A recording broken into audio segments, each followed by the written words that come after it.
আল্লাহ রিজিকের ব্যবস্থা দিয়েছেন। সুলাইমান নবীর ঘটনা আপনাদের সকলের জানা।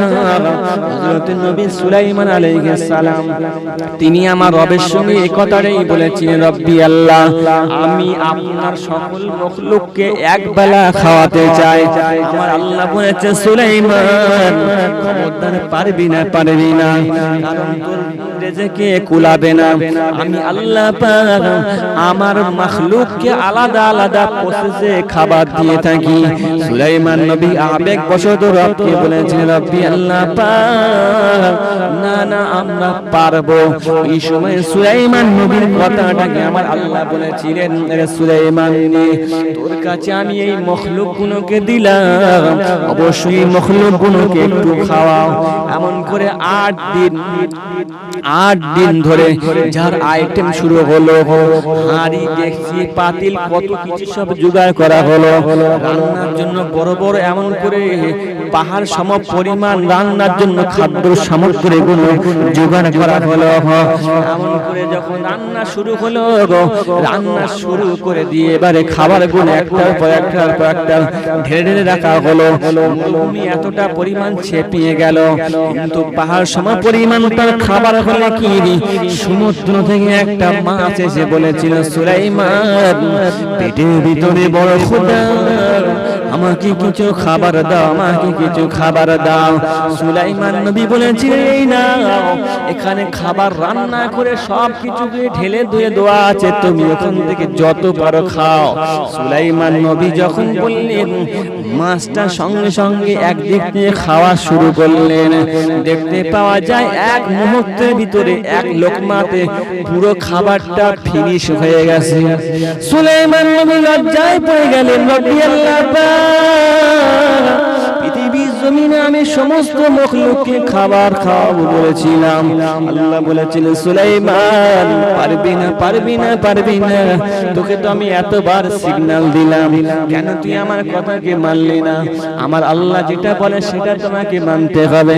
কিন্তু সুলাইমান, তুমি আমার কথা না মেনে মখলুককে খাবার দেবে বলেছো, সকল মখলুককে একবেলার খাবার তৈরি করেছো, কিন্তু এক লোকমাতে পুরো খাবার শেষ হয়ে গেছে। সুলাইমান, আমি বলেছিলাম আগেই পারবে না।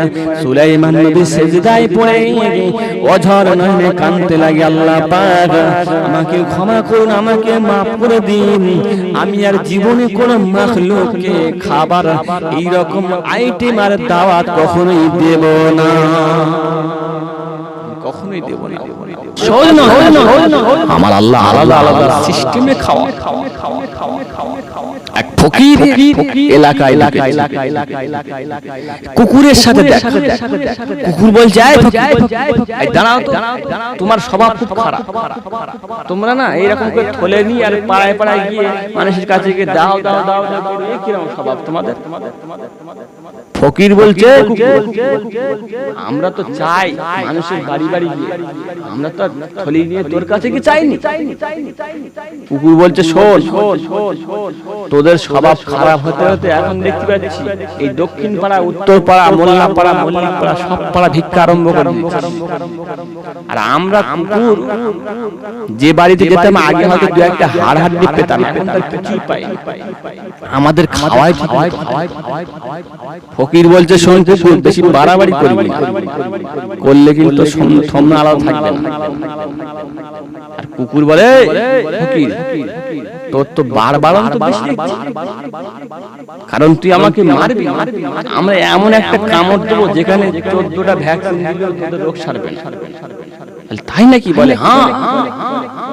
এবারে কুকুর দাঁড়িয়ে গেছে, বলে, ফকির শোন, তোরা যে পাড়ায় ভিক্ষা করিস, তোরা পাড়ায় ভিক্ষা না করে তোরা তো যে রব সৃষ্টিকর্তা তার কাছে চাইতে পারিস, তো তার কাছে চাওয়া বাদ দেয়, কেন তোরা পাড়ায় ভিক্ষা করিস? বলে, এখন তো 2 টাকা 4 আনা 8 আনা দেয় না, তো এখন সব লোক দেয় 50, 100, 500। বলে, তাই নাকি? বলে, হ্যাঁ, এই জন্য তো আমরা ভিক্ষা করি। তোদের স্বভাব খুব খারাপ, ভিক্ষা করতে করতে এখন দেখতে পাচ্ছি এত উপরে উঠে গেছিস, তোরা শুধু ওই টাকা লোভে এপাড়া ওপাড়া সব ভিক্ষা করেই মরেছিস। তোরা কখনো শুধরাবি না। কি করলে শুধরাবি বলে? কি করলে শুধরাবি মানে বলে যে রব তোদেরকে সৃষ্টি করেছে, সেই রবের কাছে তো একবার চাইতে পারিস। রবের কাছে চাইলে অবশ্যই রব তোদেরকে দেবে। তো ফকির বলছে ঠিকই বলিস, রব কিরাম চাইলে দেয়, রবের কাছে চাই। ফকির এবার ঝোলা থেকে মাল লোকের বাড়িতে উসুল করে এবারে বাইরে বার হয়ে আসছে, বাইরে এসেছে, ফের কুকুর ধরেছে। ফকির দাঁড়া দাঁড়া দাঁড়া, তোদের আর একটা স্বভাব কিন্তু বড় খারাপ। বলে যখন আমরা ওই রাতের বেলা ঘুমিয়ে পড়ি তখন কিন্তু তোরা খুব ঘেউ ঘেউ করিস কেন রে? কুকুর বলছে শোন, আমরা ঘেউ ঘেউ করি এমনি, আমরা ঘেউ ঘেউ করি এমনি যে আল্লাহ পাক রাতকে বানিয়েছে ইবাদতের জন্য, রাতকে বানিয়েছে আল্লাহ পাক আমল করার উদ্দেশ্যে। তোমরা আমল না করে ইবাদত না করে আল্লাহকে না দেখে রাতকে তোমরা একেবারে নাক টেনে ঘুমিয়ে সকাল পার করে। তো এই জন্য আমরা রাতে ঘেউ ঘেউ করে চিল্লাই, যার কারণে তোমরা রাতের বেলা উঠে অন্তত নামাজটা পড়ো, আল্লাহকে ডাকে ডাকে ডাকে ডাকে। ফকির বলছে তাহলে ঠিকই বলি, কথা ভালো যুক্তি আছে। কুকুর আবার বলছে ফকির শোন, কি কথা বলে? ওরে ফকির শুনে রেখে দে, তো আমরা যখন ওই রাতের বেলাতে, আমরা যখন রাতের বেলা এইরকম করে রাতের বেলা যখন আমরা উঠি তখন তোরা ঘেউ ঘেউ করে কেন চিল্লাস? ওই সময়তে কুকুর বলেছিল আমরা চিল্লাই এই কারণে, কারণ আল্লাহ পাক রাতকে সৃষ্টি করেছে ইবাদতের জন্য। তোমরা ইবাদত না করে রবকে না ডেকে কেন ঘুমাও? এই জন্য তো আমরা রাতের বেলা ঘেউ ঘেউ করি।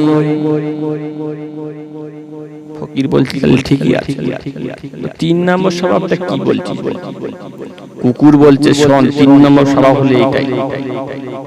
ফকির বলছে তোরা তো যেখানে সেখানে, কুকুর তোরা তো এমন এমন জায়গায় মুতিস যে জায়গাতে আমরা পাতা রাখি, যে জায়গাতে কাঠ রাখি, মানুষের ঘরের দিওয়ালে মুতিস কেন?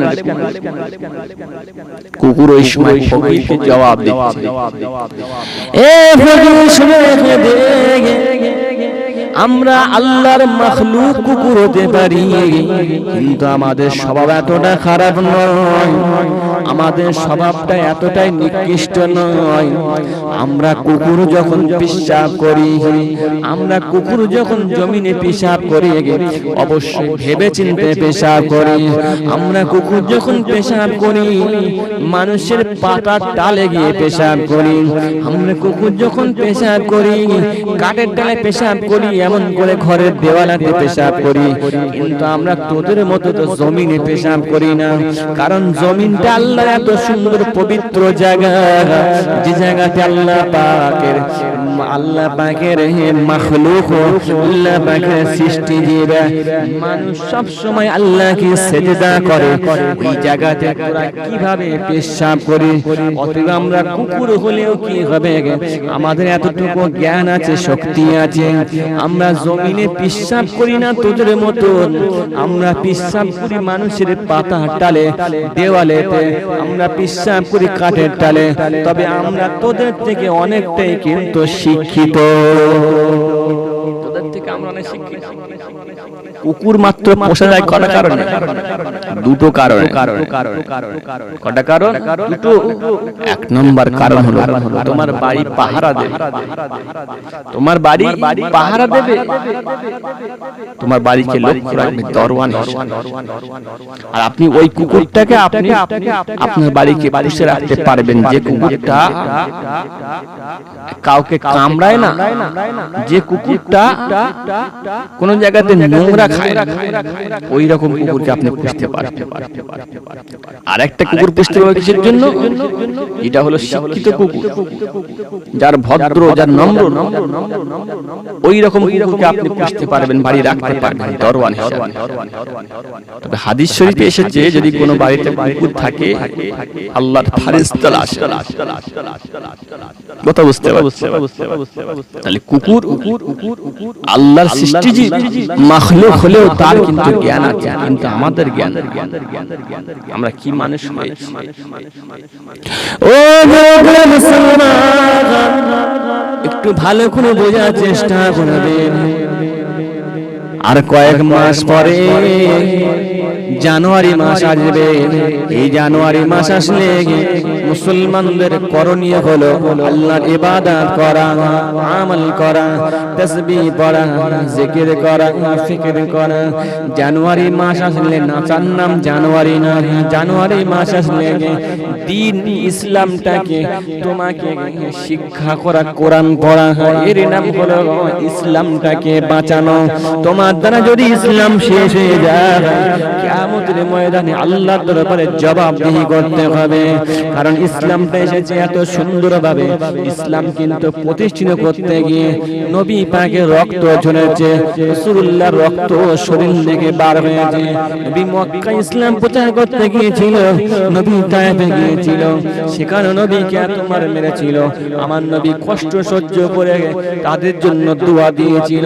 আল্লাহ নবীর জন্য যখন হুজুর তায়েফের বর্ডার ক্রস করলেন, ঠিক ওই মুহূর্তে আল্লাহ নবীকে বলে দেওয়া হলো এই মুহাম্মদ সাল্লাল্লাহু আলাইহি ওয়াসাল্লাম তায়েফের জমিনে প্রবেশ করছেন।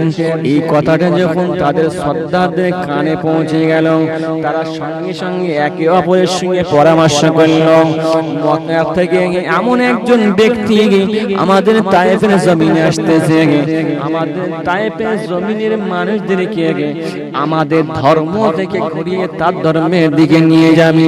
সঙ্গে সঙ্গে তায়েফের জমিনের মানুষেরা আমার নবীর উপরে এত অত্যাচার করেছিল, আমার নবীর উপরে জুলুম করেছিল, আমার নবী পাক সহ্য করে নিয়েছিলেন। বুখারী শরীফের বর্ণনায় হাদিসটাকে পাওয়া যায়। আল্লাহ নবী জানান এমন করে ওই সময়তে তায়েফের জমিনে তারা যখন অত্যাচার করতে লাগলো, আল্লাহ নবীকে মারতে লাগলেন, আমার আল্লাহ পাক আমার হাবিবকে জানিয়েছিলেন, আমার হাবিবরে এখনই যদি আপনি বলেন আপনার মুখের কথা বলতে দেরি, আমি আল্লাহ এখনই অ্যাকশন নিতে দেরি নয়। আপনি যদি একবার জবান দিয়ে বলতে পারেন আমি আল্লাহ তায়েফ জমিনে দুটো পাহাড়কে একেবারে সংঘর্ষ লাগিয়ে সঙ্গে সঙ্গে আমি আল্লাহ তায়েফের বস্তি সহ ধূলিসাৎ করে দেব। এই সময়তে আমার নবী পাক একটাই কথা বলেছিলেন, আমার পরওয়ারদিগার ও রব্বি আল্লাহ, আপনি যদি তায়েফের জমিনে মানুষদেরকে ধ্বংস করে দেন, ধূলিসাৎ করে দেন, তাহলে তায়েফের জমিনের মানুষদের ভিতরে তারাও একদিন তাদের ছেলে, তাদের আওলাদ, তাদের নাতি, তাদের পোতাদের ভিতর থেকে কোনো না কোনো একজন তো ইসলামের ভিতরে আসবে। আল্লাহ পাক আপনি ধ্বংস করবেন না, আল্লাহ পাক আপনি শেষ করবেন না। আমার আল্লাহ পাক হাবিবের কথাটাকে শুনে আমার হাবিবের দুয়ার সিলাতে তায়েফের জমিনের পাহাড় থেকে সরিয়ে দিয়ে তায়েফের বস্তিটাকে আমার আল্লাহ রক্ষা করে দিয়েছিলেন। কারণ ওই তায়েফের জমিনটা আমার নবীকে রক্ত জড়িয়ে দিয়েছিলেন। আমার নবীকে সেই সময় একজন সাহাবী ছিল যার নাম হলো মিকদাস। এই মিকদাস নামে সাহাবীটা রাসূলুল্লাহ রক্তাক্ত শরীরটাকে নিয়ে খেজুর বাগানের ভিতরে নিয়ে গিয়ে আমার নবীকে তার রুমাল দিয়ে রক্ত মুছিয়ে দিয়ে আমার নবীকে খেজুর খাইয়ে পানি খাইয়ে আমার নবী পাককে সান্ত্বনা দিয়েছে। দিয়েছিলেন। এই মিকদাস রাদিয়াল্লাহু আনহু আমার নবী পাককে তাকে এমন করে তার শরীরে সবকিছু মুছে দিয়ে আমার নবীকে পুনরায় তিনি খেজুর খাইয়ে সান্ত্বনা দিয়েছিলেন। আল্লাহ নবী মিকদারের জন্য দোয়া চায়, যার দোয়ার বরকতে দেখতে পাওয়া যায় ওই তায়েফের ভিতরে ঢুকলেই, এলাকার ভিতরে গেলেই একটা খেজুর বাগান পাবেন। ওই বাগানে স্বয়ং রাসূলুল্লাহ হাজির হতে আজ পর্যন্ত ওই বাগানের খেজুর আমার আল্লাহ বরকতে ভরপুর করে দিয়ে